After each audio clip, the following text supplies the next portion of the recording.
नमस्कार, मनोभाव चैनल में आपका स्वागत है। चलिए आपको राधा कृष्ण का एक प्रसंग सुनाती हूँ। बरसाने के पास एक छोटा सा स्थान है, मोरकुटी। एक समय की बात है जब लीला करते हुए राधा जी प्रभु से रूठ गई और वो रूठकर मोरकुटी पर जाकर बैठ गई और वहाँ एक मोर से लाड़ करने लगी।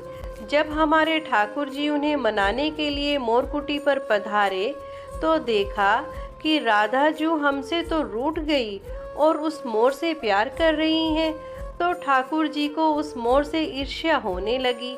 वो राधा जी को मनाने लगे तो किशोरी जी ने ये शर्त रख दी कि हे बांके बिहारी, मेरी नाराजगी तब दूर होगी जब तुम इस मोर को नृत्य प्रतियोगिता में हराकर दिखाओगे।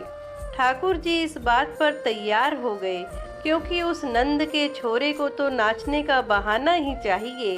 अब राधा रानी के सामने नाचने की बात हो तो कौन पीछे हटे।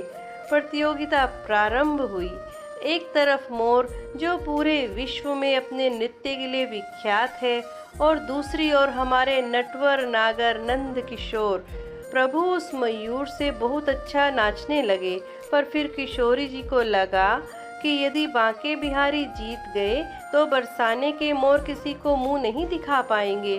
स्वयं राधा के गांव के मोर एक ग्वाले से न जीत सके। इसलिए किशोरी जी ने अपनी कृपामयी दृष्टि उस मोर पर डाल दी और फिर वो मोर ऐसा नाचा कि उसने ठाकुर जी को ही थका दिया। सच है, जिस पर राधा जी दृष्टि डाल दें वो तो प्रभु को भी हरा सकता है। जिसने राधा रानी के प्यार को जीत लिया, समझो उसने कृष्ण को भी जीत लिया, क्योंकि ठाकुर जी तो हमारी किशोरी जी के चरणों के सेवक हैं। हम यदि अपनी जीवा से राधा नाम गाते हैं तो उसमें हमारा कोई पुरुषार्थ नहीं, वो तो उनकी कृपा ही है जो हमारे मुख पर उनका नाम आया। पूरा राधा कहने की भी आवश्यकता नहीं है, आप अपनी वाणी से कहो सिर्फ रा।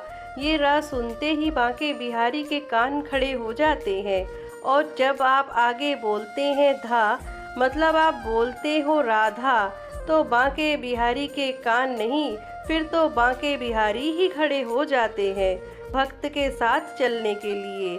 जय जय श्री राधे।